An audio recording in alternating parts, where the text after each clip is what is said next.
You're tired, you're inflamed, you're hungry all the time. And every time you try to get back on track, it lasts about, oh, I don't know, about 48 hours before the craving set in and hit you hard. Does this sound familiar?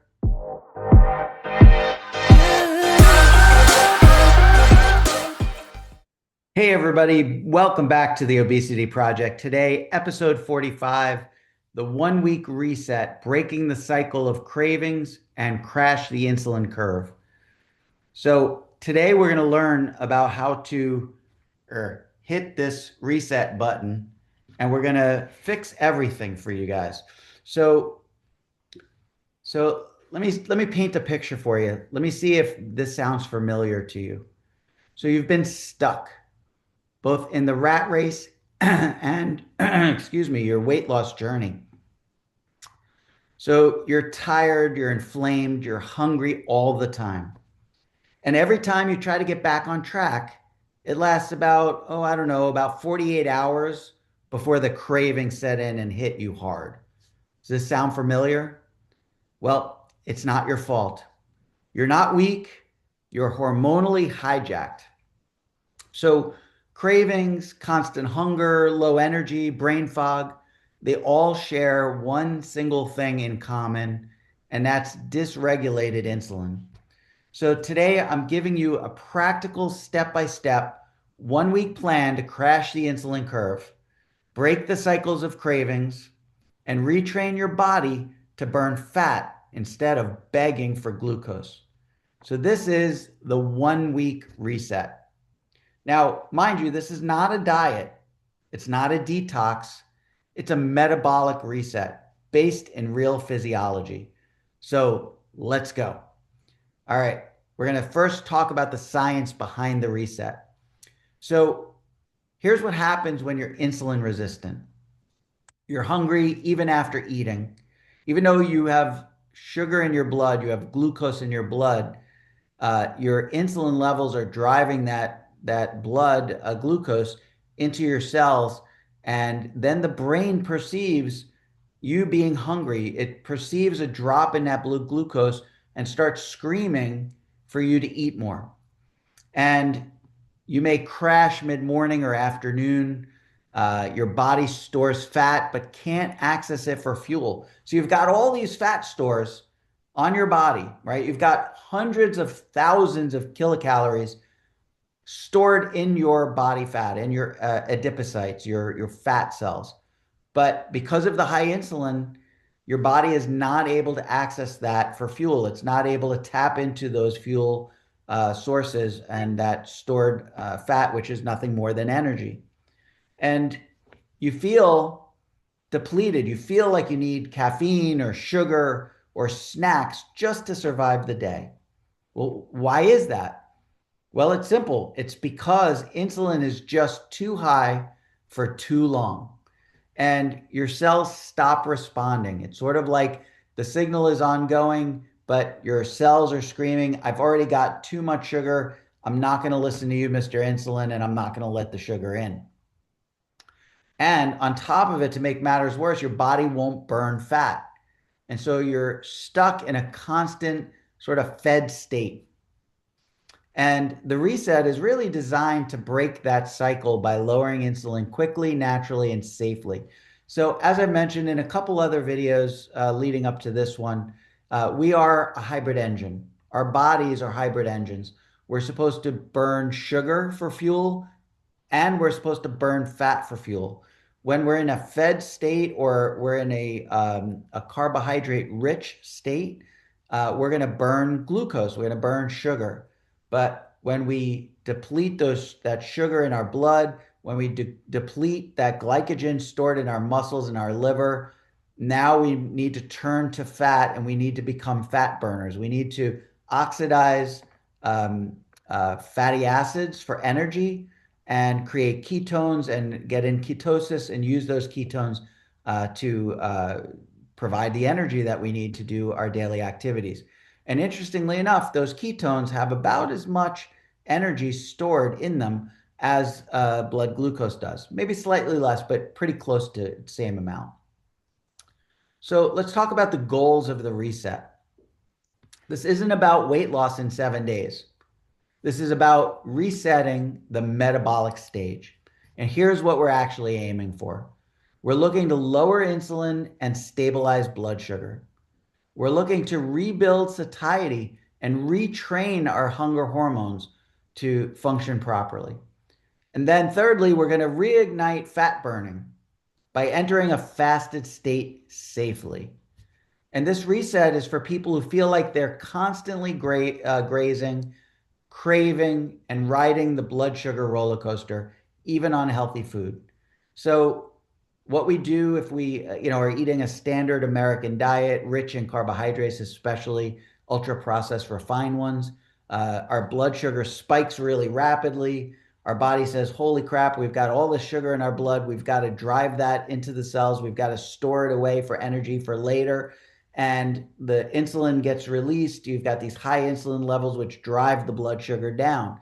And because that spike was so quick and there's such a big insulin response, you get a real depletion of that blood glucose.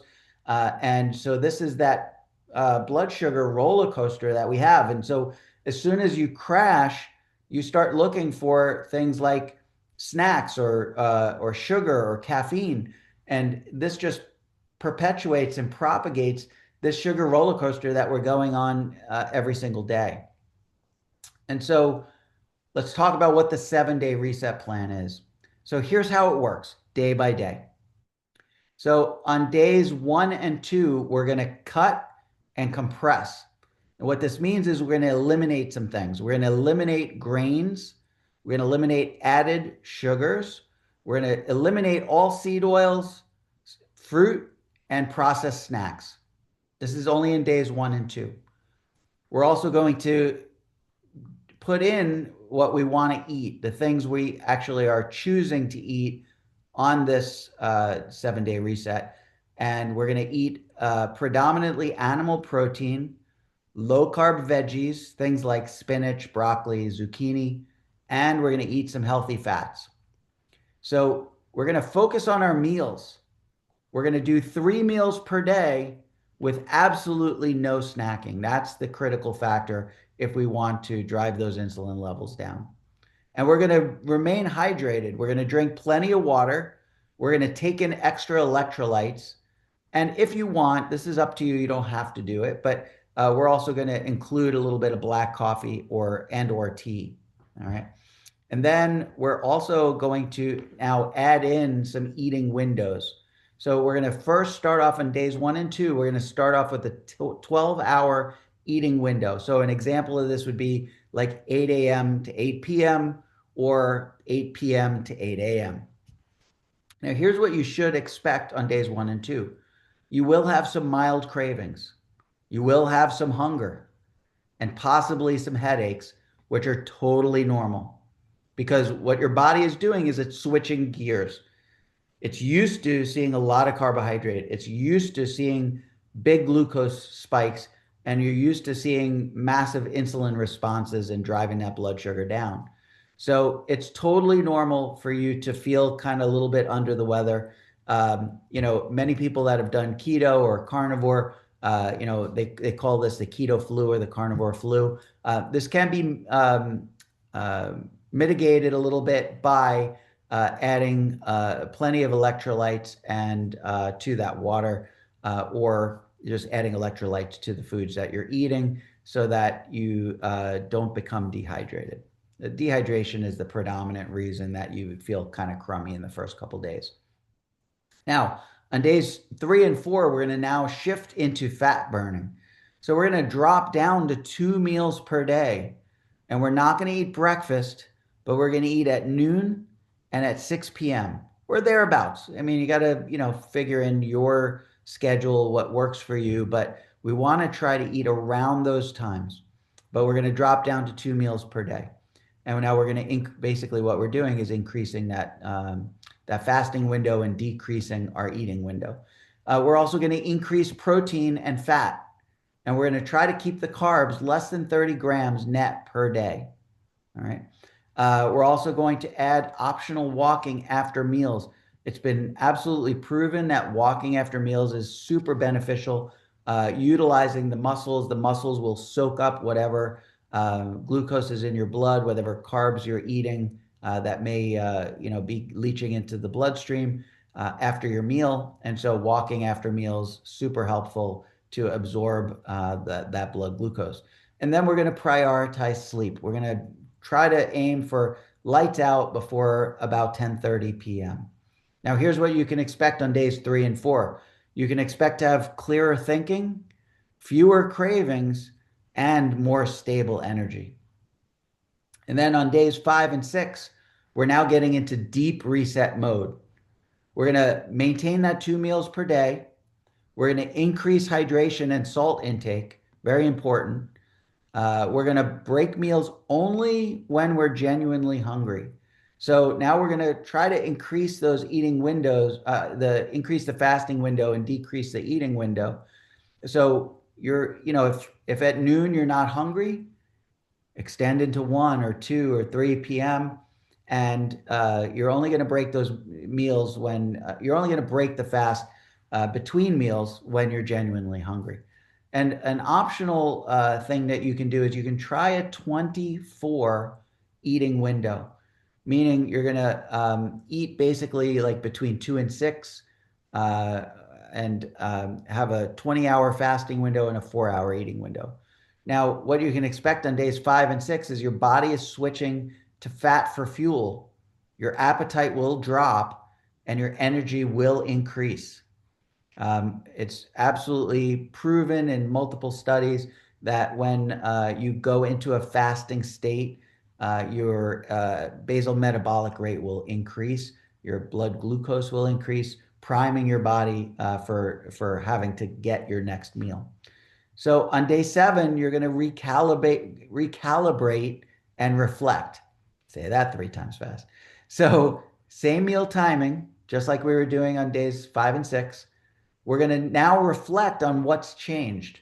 We're going to think about, are you less hungry? Are you needing to eat less often because of the foods that you're eating, creating that satiety? And are your cravings gone? One of the things you'll notice when you move into a higher fat, higher protein diet is your sugar cravings will decrease. I used to have terrible sugar cravings, and now on a carnivore diet, I barely ever have any cravings. Now, when I see someone eating something deliciously sweet, I do have to rely on a little bit of this discipline over motivation. But you still have to maintain some discipline.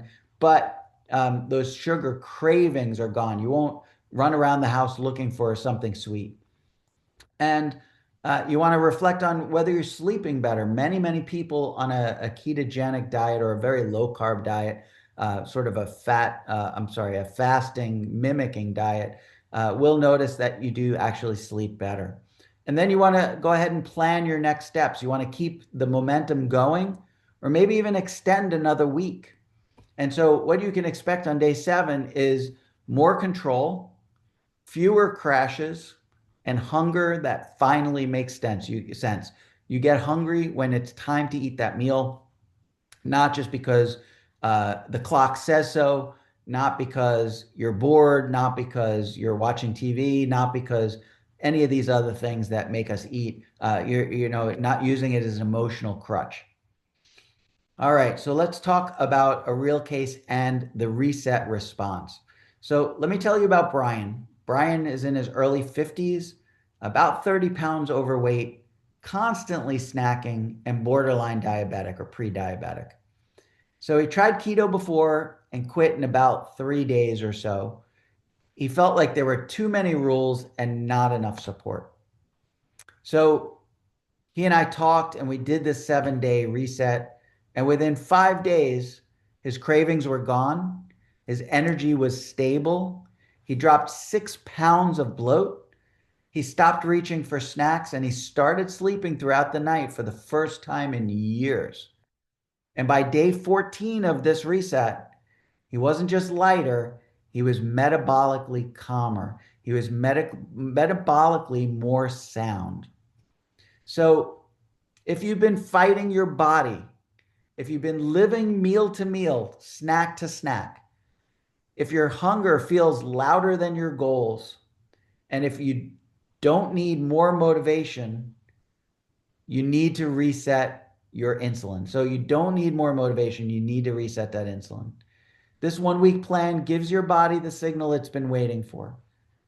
It tells your body that you're safe and you can begin to burn fat again. We were meant to burn fat. There were times back in caveman days where, we might have gone 2 or 3 days without a meal. Our bodies are designed to burn fat, and we actually only burn sugar when we're in the presence of a high carbohydrate diet. Our bodies are primarily fat burners, but if given the opportunity with carbs, we'll switch to sugar burning. Now, I know what many of you are saying. What about, your body makes glucose? It's a necessary thing. You can't survive without glucose. That is true. But your body can utilize the fat to create whatever glucose it needs. You do not need to eat the carbohydrates. You do not need to feed your body carbohydrates. Your body can manufacture all the carbohydrate it needs, all of the blood glucose that it needs. So it's not necessary in our diet. We are meant to be primarily fat burners with the opportunity to switch to sugar, switch to glucose when the opportunity arises. So just understand that you're safe. You can burn fat again. And you don't need supplements, no gimmicks, no starving. Just a simple reset for both your hormones, your metabolism, and your peace of mind. So thanks so much for watching. Stay tuned for the next episode, why you're gaining weight on semaglutide and how to stop it. I just want you to know that you've got this. Let's get your body back to working for you, not against you. Make sure to check out down below in the comment section. I will have an opportunity for you to get your own copy of the 7-day reset. I can email that to you. Just reach out, let me know that you want that 7-day reset in writing, and I'll make sure to send that out to you. I appreciate your attention. Let's go this way. Let's hit that reset button together. Let's change our bodies back to fat burning, and let's get a little bit more peace of mind. Thank you so much for watching. I'll see you in the next video.